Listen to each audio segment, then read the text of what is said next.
This program is brought to you by Grand Valley State University. Well, I was hoping to have them captive up here for a little while.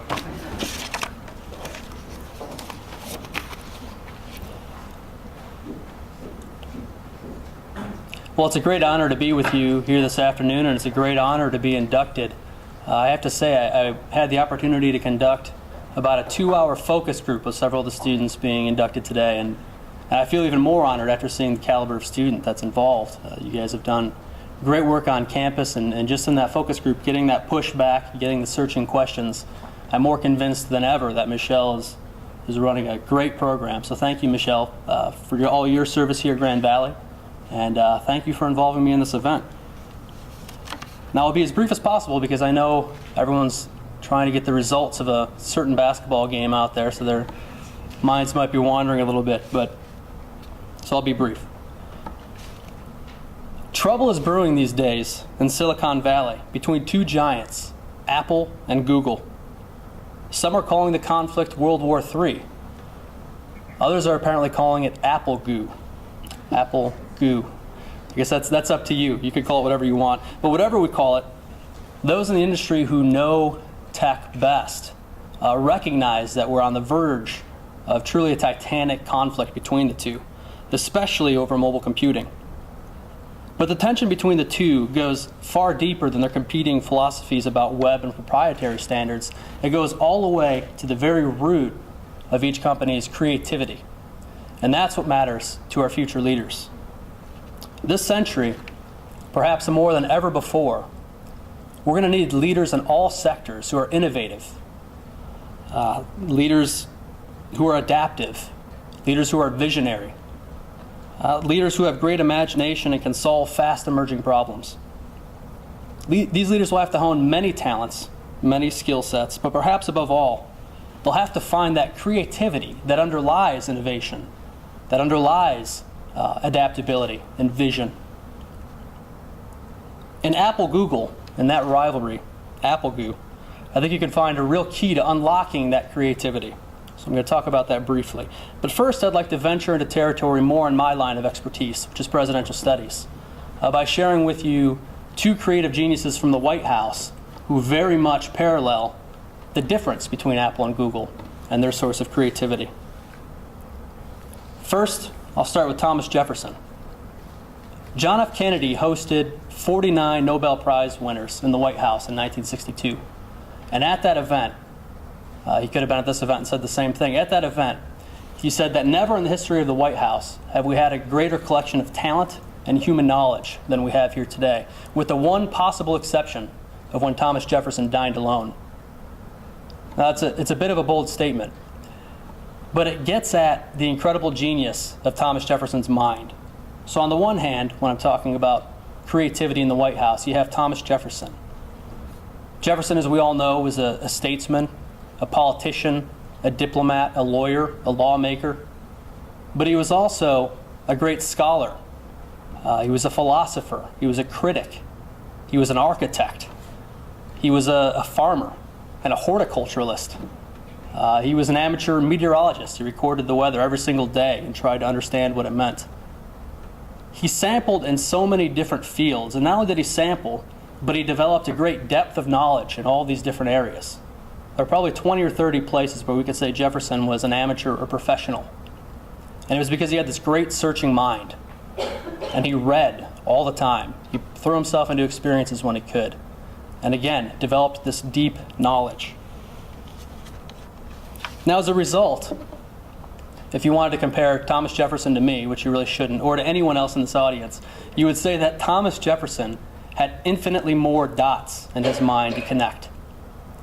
Facing any challenge, Thomas Jefferson had infinitely more knowledge, infinitely more dots that he could connect to bring a truly creative, a truly new perspective.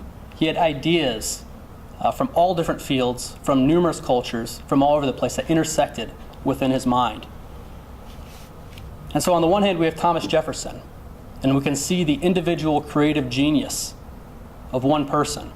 And if I had more time and Michigan State wasn't playing right now, I'd give you probably the best example of Thomas Jefferson's creative genius, which is his vision for the Western United States, which didn't exist at the time, And we have to remember when Jefferson was active, no one moved faster than the speed of a horse.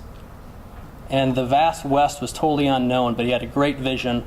And I don't have time to go into great depth, but if you want to pursue it, you'll be absolutely shocked by the vision he brought to this, by the creativity with which he prepared his diplomats for the Louisiana Purchase, with the creativity with which he prepared Lewis and Clark for their expedition, and really set the U.S. on a path to achieving his vision in the West. So on the one hand, we have Franklin Roosevelt, or Thomas Jefferson. On the other hand, I just gave it away. On the other hand, we have Franklin Roosevelt. Now, Roosevelt, when he became president, met Chief Justice Oliver Wendell Holmes, and Holmes came away from that meeting and said that Roosevelt has a second-class mind, but a first-class temperament. So he recognized that he did not have that genius mind of Thomas Jefferson, but he had a personality. He had a way of connecting with people that made him effective. And in fact, that's where we find Roosevelt's creative genius. He wasn't as much of a reader. He spent his free time working on his stamp collection. So he wasn't as much of a reader as Jefferson.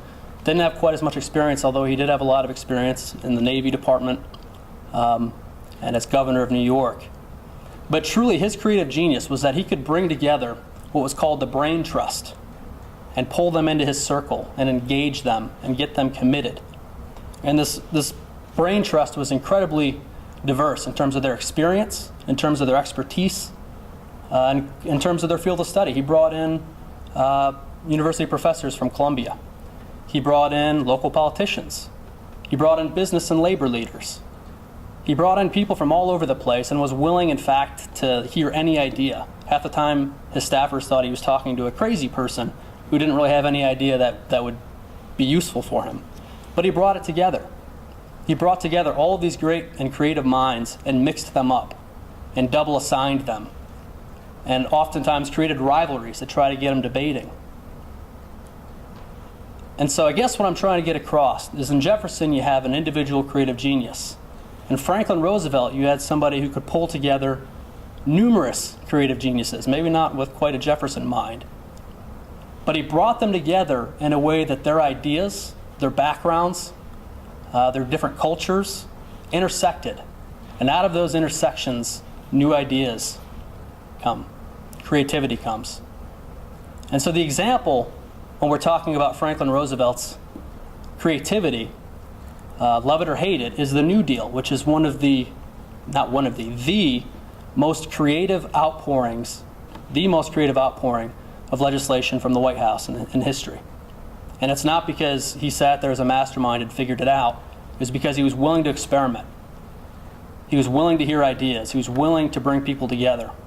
And that was the source of his creativity. So it's a very individualist creativity in Jefferson and a very collectivist creativity in Roosevelt. Now, to bring that back to World War III, I would posit that Apple is the philosophical and creative heir to Thomas Jefferson, and Google is the heir to Franklin Roosevelt. And here's what I mean. In Apple, you have Steve Jobs, who's sort of universally recognized as the center force there at Apple. Everything goes through Steve Jobs. It's his creative genius. And in fact, he has very self-consciously developed his mind in a similar way to Thomas Jefferson. He's been quoted talking about how he has exposed himself to the great ideas, to the great products of this world. And he's constantly searching for new products, new ideas, and he learns them, and he incorporates them into himself.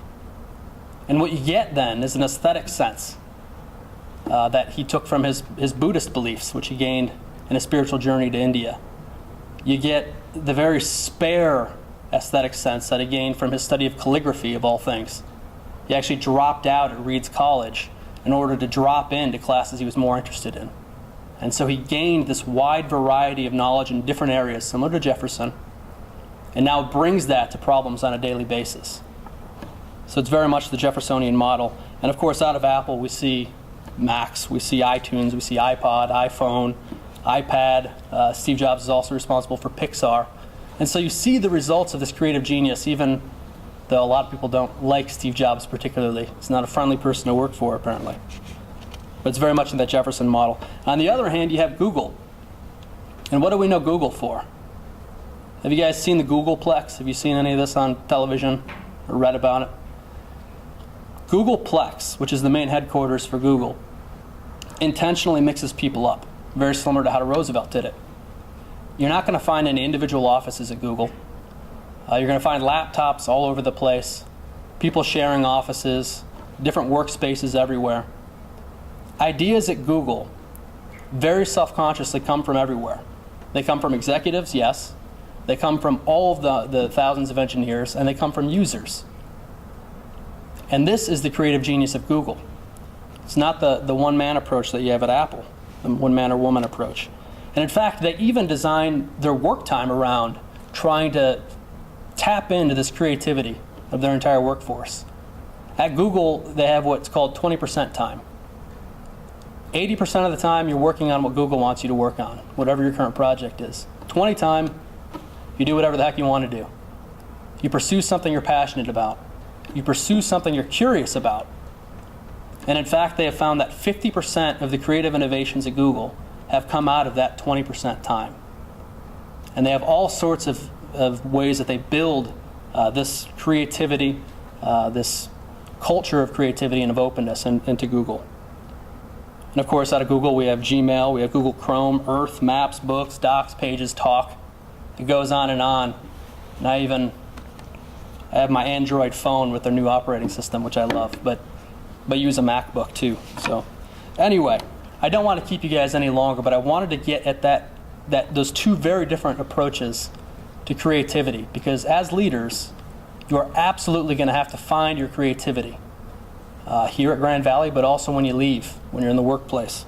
So in conclusion, I would like to suggest that our most effective leaders this century will use both models.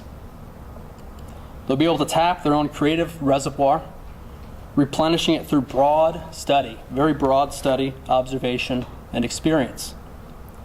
But they will also methodically draw out, sort, and channel together the creative wellsprings of everyone around them, like Franklin Roosevelt or Google. As a result, they and their organizations will be innovative, adaptive, and visionary problem solvers. And in your creative leadership, your creativity and leadership roles will profoundly impact your own success, and it will profoundly impact the success of your place of work, your community, your state, and your nation, because ultimately that's what it comes down to. Your creativity is going to shape our communities, our states, and our nation. So I'll leave you with that. Find your creativity. Be leaders. That's all. Thank you. Go Spartans. Go Lakers, more importantly. But go Spartans. Thank you. The preceding program is copyrighted by Grand Valley State University. Visit us at gvsu.edu.